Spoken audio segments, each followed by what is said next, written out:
இப்போ தான் சொல்லிகிட்டு இருந்தோம் என்ன அப்படின்னா வந்து இரிட்டேட் பண்ணுறதுக்காகவே வந்து சில பல கேரக்டர்ஸை உலாவ விட்டு அதில் வச்சு சீரியலில் நமக்கு டிஆர்பி ஏற்றுறதுக்கு ட்ரை பண்ணிருப்பாங்க அப்படின்ட்டு அந்த மாதிரி ஒரு கேரக்டராக முன்னாடி வந்து ராகினி இருப்பாங்க. ராகினி வேணுன்னே வந்து அனாய் பண்ணி ஏதாச்சும் எரிச்சல் வர மாதிரி பேசிக்கிட்டு இருப்பாங்க. ஆனால் அதுக்கு அப்படியே ஆப்போசிட்டாக இங்கே யார் பேசுகிறான்னு வந்து பார்த்தா இப்போ மகாநதி சீரியலில் சாரதா அந்த வேலையை எடுத்திருக்காங்க. எதுக்கு என்ன ஏதுங்கிறதே நமக்கு ஒன்றுமே வந்து புரிய மாட்டேங்குதுங்கிற மாதிரி ஏதாச்சும் கிறுக்குத்தனத்தை பண்ணிட்டுருக்காங்க.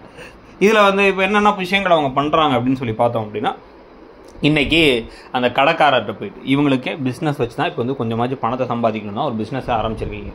ஒரு கடைக்காரர் பிஸ்னஸ் பண்ணுறாரு, அவர்கிட்ட வந்து ஹோல்சேலாக கொண்டு போய் நிறைய ஜாமான் வேணுங்கிறாரு, அந்த பப்பளத்தெல்லாம் கொடுக்குறீங்க. அங்கேருந்து விஜய் வாங்கியிருக்காரு.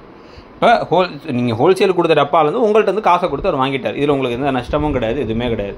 ஆனால் இனிமேல் உனக்கு எங்கள் அப்பளத்தை கொடுக்க மாட்டாயா அப்படின்னு கிளம்பி வராங்க. ஏதோ உங்கள் அப்பளம் உலகத்தே இல்லாத அப்பளம் ஊரில் இருக்கவனுங்கெல்லாம் லைன் கட்டி நின்றுட்டு இருக்க மாதிரி ஒரு இருக்கிற பிஸ்னஸை கெடுத்துட்டு நீங்கள்லாம் என்ன பிஸ்னஸ் பண்ண போகிறீங்க நமக்கு புரியல. அதே மாதிரி விஜயும் வந்து பார்த்தீங்கன்னா அவர் வந்து வேலைக்கே போகாமல் ஆரம்பிக்க வேண்டிய பில்டிங்கை கூட ஆரம்பிக்காமல் அவர் பேசாமல் இங்கேயும் வந்து உட்காந்துருக்காரு.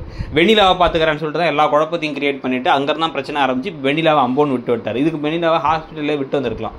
இதில் இப்போ என்ன நடக்குது அப்படின்னா வந்து உடனே சாரதா வந்து தஸ்ஸு புசுன்னு கோவமாகி வந்து நான் விஜய்கிட்ட பேச போகிறேன்னு சொல்லி போனால், விஜய் நான் தப்பு பண்ணிட்டேன், அது கான்ட்ராக்ட் தான் வந்து நான் கல்யாணம் பண்ணது, ஆனால் அதுக்கப்புறம் நிஜமாக காதலிக்கிறேன், நான் தயவு செஞ்சு நீங்கள் எல்லாரும் சேர்ந்து வந்திருக்கேன், உங்கள் எல்லாத்தையும் மிஸ் பண்ணுறேன், அதனால தான் இங்கே வந்திருக்கேன் அப்படின்னா இப்போவாச்சும் யோசிக்கணும் எது சரி எது தப்பு, என்ன பண்ணலாம், இவரை நம்பலாமா கூடாதா, என்ன விஷயம். அப்போ டேரெக்டாக அவர்கிட்ட கேட்கலாம், வெண்ணிலா விவகாரத்தை என்ன முடிவு எடுக்க போறீங்கன்னு கேட்கலாம். இதெல்லாம் எதையுமே கேட்கல, நேராக இங்கே வந்துட்டு எமோஷனல் பிளாக்மெயில் பண்ணிருக்காங்க.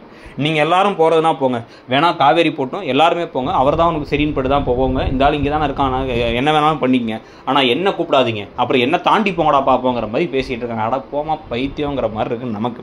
அதில் வேறு வந்து ஓவர் ஆக்ஷனுக்கு மேலே ஓவர் ஆக்ஷன் வேறு சை அப்படின்னு இருந்துச்சுன்னா.